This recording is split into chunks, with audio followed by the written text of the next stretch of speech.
जय हिंद। नमस्कार साथियों, आप सभी लोगों का मोस्ट वेलकम है आज के इस नए क्लास में। साथियों, आज के इस क्लास में हम सभी लोग जो है पढ़ने वाले हैं बीएसएससी कार्यालय परिचारी भर्ती 2026 के एग्जाम के लिए मोस्ट इम्पोर्टेंट प्रीवियस ईयर के क्वेश्चन को, जो कि साथियों आपके बीएसएससी कार्यालय परिचारी भर्ती 2026 के एग्जाम के लिए काफ़ी इम्पोर्टेंट है। तो आप सभी लोग जो इस क्लास को बिल्कुल अच्छी तरीके से लास्ट तक देखिएगा और इस क्लास में दिए जाने वाले इन सभी क्वेश्चन को आप अच्छे से जरूर याद कर लीजिएगा, जिससे कि आप जो है अपने एग्जाम में सभी क्वेश्चन को आसानी तरीके से बना पाएंगे। तो चलिए साथियों, क्लास को स्टार्ट करते हैं। उनसे पहले यदि आप इस चैनल पे पहली बार जुड़ रहे हैं तो साथियों आप इस चैनल को सब्सक्राइब कर लीजिए और सब्सक्राइब करके आप ऑल नोटिफिकेशन को भी ऑल पे दबा लीजिएगा, जिससे कि जब भी कोई नई क्लास हो सबसे पहले क्लास का नोटिफिकेशन आपके पास जो है पहुंच सके। तो आप इस चैनल को सब्सक्राइब कर लीजिए, साथ ही साथ आप जो इस क्लास को भी लाइक जरूर कर लीजिएगा। तो चलिए क्लास को स्टार्ट करते हैं और देखिएगा साथियों क्वेश्चन क्या है। साथियों क्वेश्चन है कि अनुनासिक ध्वनि का यहाँ पे सही उदाहरण कौन सा है। साथियों इस क्लास में आपको जो हिंदी के सभी क्वेश्चन कराएंगे, जो कि आपके साथियों एग्जाम में 100% पूछे जाएंगे सभी क्वेश्चन। तो आप अच्छे से इन प्रश्न को जरूर याद कर लीजिएगा और बताइए कि अनुनासिक ध्वनि का यहाँ पे सही उदाहरण कौन सा है। तो अनुनासिक ध्वनि का यहाँ पे सही उदाहरण हो जाएंगे साथियों म। ऑप्शन बी करेंगे, सही जवाब यहाँ पे म हो जाएगा। अगला क्वेश्चन देखेंगे साथियों। क्वेश्चन है कि जो देखा न गया हो उनके लिए यहाँ पे सही शब्द क्या होगा। बताइएगा साथियों सभी लोग कि जो देखा न गया हो उनके लिए सही शब्द क्या होगा। तो यहाँ पे उसके लिए सही शब्द होगा अदृश्य। ऑप्शन यहाँ पे बी करेंगे, सही जवाब अदृश्य होगा। चलिए अगला क्वेश्चन देखेंगे और क्वेश्चन है कि वह पुस्तक मेरी है, वाक्य में मेरी क्या है। चलिए बताइए साथियों कि वह पुस्तक मेरी है और वाक्य में मेरी क्या होगा। तो साथियों आप बताएंगे सर्वनाम होगा। ऑप्शन यहाँ पे बी सही जवाब है, सर्वनाम होगा, याद रखिएगा। अगला क्वेश्चन यहाँ पे आता है आपका कि उपसर्ग और प्रत्यय दोनों युक्त शब्द जो है यहाँ पर कौन सा है। चलिए बताएंगे कि उपसर्ग और प्रत्यय दोनों युक्त शब्द यहाँ पे कौन सा है।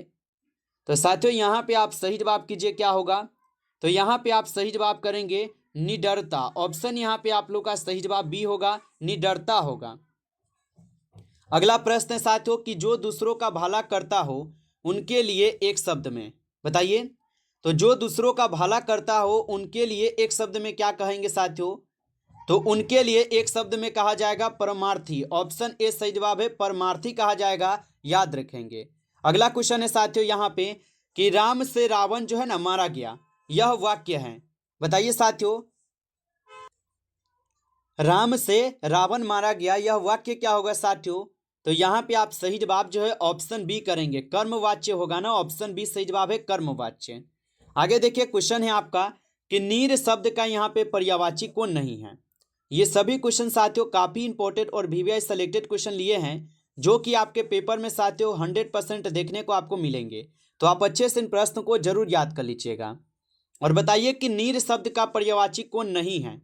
तो जल और पानी ये दोनों हैं और इस दोनों में कौन नहीं है। तो आप बताएंगे अग्नि तो बिल्कुल नहीं है, ऑप्शन डी होगा सही जवाब, अग्नि नहीं है।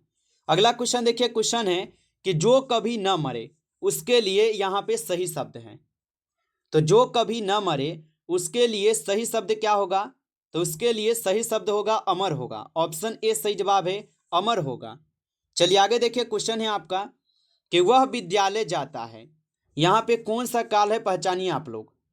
चलिए वह विद्यालय जाता है, यहाँ पे कौन सा काल होगा।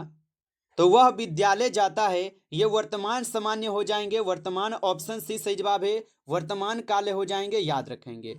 अगला प्रश्न है यहाँ पे कि आंखों का तारा मुहावरे का अर्थ है। चलिए बताएंगे साथियों कि आंखों का तारा मुहावरे का अर्थ क्या होगा। तो आंखों का तारा मुहावरे का अर्थ होता है साथियों प्रिय व्यक्ति। ऑप्शन यहाँ पे बी सही जवाब है, प्रिय व्यक्ति होगा। अगला क्वेश्चन देखिए, क्वेश्चन है कि अतिथि शब्द यहाँ पे कौन सा समास है। बताइए कि अतिथि शब्द में कौन सा समास होगा। तो अतिथि शब्द में जो है यहाँ पर हो जाएंगे तत्पुरुष समास। ऑप्शन ए करेंगे, सही जवाब तत्पुरुष समास होगा। आगे देखिएगा प्रश्न है आपका यहाँ पे कि बालक पुस्तक पढ़ रहा है, वाक्य में यहाँ पे क्रिया कौन सी है। चलिए बताइए कि बालक पुस्तक पढ़ रहा है, यहाँ पे वाक्य में कौन सी क्रिया है? तो साथियों आप लोग बताएंगे, यहाँ पर हो जाएगा पढ़ रहा, ऑप्शन सी करिएगा सही जवाब। यहाँ पर पढ़ना हो जाएगा, ठीक है, क्या होगा? पढ़ना हो जाएगा, आप लोग याद रखना। चलिए आगे देखिए, क्वेश्चन है आपका कि सुंदर, यहाँ पे सुंदरतम शब्द में कौन सा प्रत्यय है? तो सुंदरतम शब्द में कौन सा प्रत्यय हो जाएंगे? तो सुंदरतम शब्द में यहाँ पे प्रत्यय हो जाएगा आप लोग का तम, ऑप्शन यहाँ पे 20 सही जवाब है, तम होगा, याद रखिएगा। अगला प्रश्न आता है आपका कि आंसू का यहाँ पे तत्सम शब्द कौन सा है? तो आंसू का यहाँ पे तत्सम शब्द हो जाएंगे क्या? तो आप बताएंगे साथियों, आंसू होगा, ऑप्शन ए करेंगे सही जवाब, आंसू का आंसू होगा। अगला क्वेश्चन है यहाँ पे कि जो कहा ना जा सके उसके लिए एक शब्द में, चलिए बताइए कि जो कहा ना जा सके उसके लिए एक शब्द में क्या होगा? और साथियों आप लाइक नहीं किए हो तो आपसे छोटा सा हम रिक्वेस्ट करेंगे कि आप इस क्लास को एक बार ज़्यादा से ज़्यादा लाइक जरूर कर लीजिएगा। नए जुड़े हैं चैनल पे तो आप इस चैनल को भी सब्सक्राइब करके आप ऑल नोटिफिकेशन को ऑल पे दबा के जुड़ जाइएगा, जिससे कि जब भी कोई नई क्लास हो सबसे पहले क्लास का नोटिफिकेशन आपके पास जो है पहुँच सके। तो आप इस चैनल को सब्सक्राइब कर लीजिए। और साथियों यदि आपको PDF चाहिए तो आप कमेंट करके हमें जरूर बताइएगा। और बताइए कि जो कहा ना जा सके उसके लिए एक शब्द में क्या होगा? तो उसके लिए एक शब्द में होगा अकथनीय, ऑप्शन ए सही जवाब है, अकथनीय होगा। अगला प्रश्न क्वेश्चन है कि राम श्याम और मोहन आए, यहाँ पर में और वाक्य क्या है? तो राम श्याम और मोहन आए, में और क्या होगा साथियों?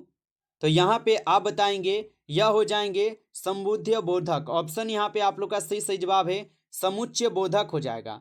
अगला प्रश्न देखिए, क्वेश्चन है कि दिन रात समास का प्रकार है। तो दिन रात समास का प्रकार क्या होगा? तो दिन रात समास का जो प्रकार है ये द्वंद्व होगा, ऑप्शन यहाँ पे बी करेंगे सही जवाब, द्वंद्व होगा। आगे देखिएगा, यहाँ पे आपका प्रश्न है कि हाथ पीले करना मुहावरे का अर्थ है। बहुत ही इजी क्वेश्चन है आपके लिए कि हाथ पीले करना मुहावरे का अर्थ क्या होगा? तो बिल्कुल लगा रहे होंगे, ऑप्शन बी ही लगाएंगे क्योंकि यही मन में चलेगा, विवाह करना, ऑप्शन बी होगा। आगे देखिए, क्वेश्चन यहाँ पर है कि अज्ञान शब्द में उपसर्ग है। चलिए बताइए, अज्ञान शब्द में उपसर्ग है। तो अज्ञान शब्द में यहाँ पे अ जो है आप लोग का उपसर्ग है, ऑप्शन ए यहाँ पे सही जवाब है, अ हो जाएगा। अगला क्वेश्चन यहाँ पे देखेंगे कि वह बहुत तेज दौड़ता है, यहाँ पे तेज क्या है? बताइए कि वह बहुत तेज दौड़ा, यहाँ पर तेज क्या होगा? तो आप बताएंगे साथियों, तेज जो ये विशेषण है, ऑप्शन बी करेंगे सही जवाब, विशेषण होगा। आगे देखिए, क्वेश्चन है यहाँ पे कि मधुर का विलोम है। चलिए बताइए कि मधुर का विलोम क्या होगा? तो मधुर का यहाँ पे विलोम हो जाएगा आप लोग का कट्टू, ऑप्शन यहाँ पे आप लोग का 20 सही जवाब है, कट्टू होगा, याद रखेंगे। अगला प्रश्न है कि राम का घर में का यहाँ पे क्या है?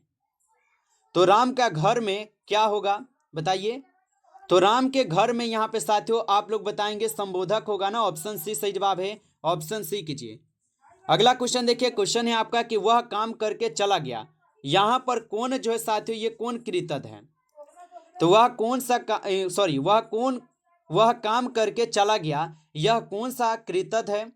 तो आप बताएंगे साथियों ये तो भूत हो जाएंगे क्योंकि ये बीत चुका है ना, वह चला गया, इसलिए ये भूतकाल में आएगा।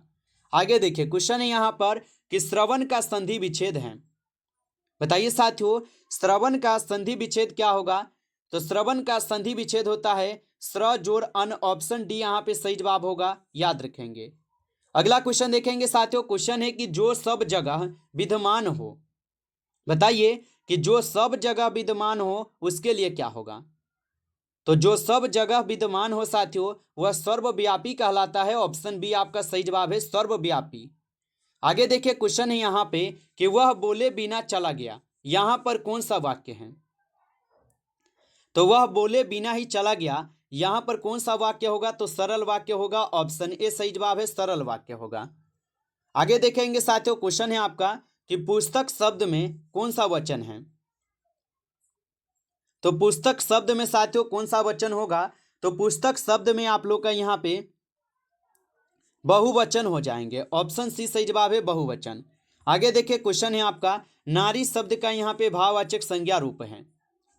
बताइए साथियों कि नारी शब्द का भाववाचक संज्ञा रूप क्या होगा?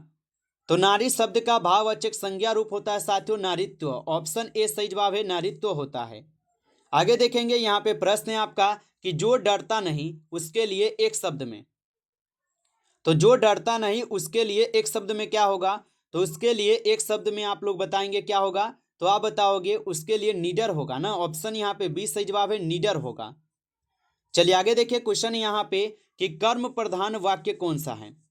चलिए बताइएगा कि यहाँ पे कर्म प्रधान वाक्य कौन सा है चार ऑप्शन में। तो यहाँ पे कर्म प्रधान वाक्य जो है आप लोग का हो जाएगा फल राम द्वारा खाया गया। यहाँ पर ऑप्शन बी आपका सही जवाब है, याद रखेंगे।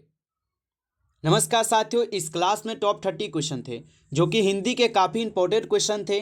साथियों यदि आपको क्लास अच्छा लगा हो तो आप इस क्लास को जरूर लाइक कर लीजिएगा। नए जुड़े हैं चैनल पे, आप इस चैनल को भी सब्सक्राइब कर लीजिए और सब्सक्राइब करके आप ऑल नोटिफिकेशन को ऑल पे दबा के जुड़ जाइएगा, जिससे कि जब भी कोई नई क्लास हो सबसे पहले क्लास का नोटिफिकेशन आपके पास जो है पहुँच सके। तो आप इस चैनल को सब्सक्राइब कर लीजिए। और साथियों यदि आपको PDF चाहिए तो आप कमेंट करके हमें जरूर बताइएगा। चलिए फिर मिलते हैं आपसे नेक्स्ट टॉपिक के साथ नेक्स्ट क्लास में। तब तक के लिए जय हिंद, जय भारत।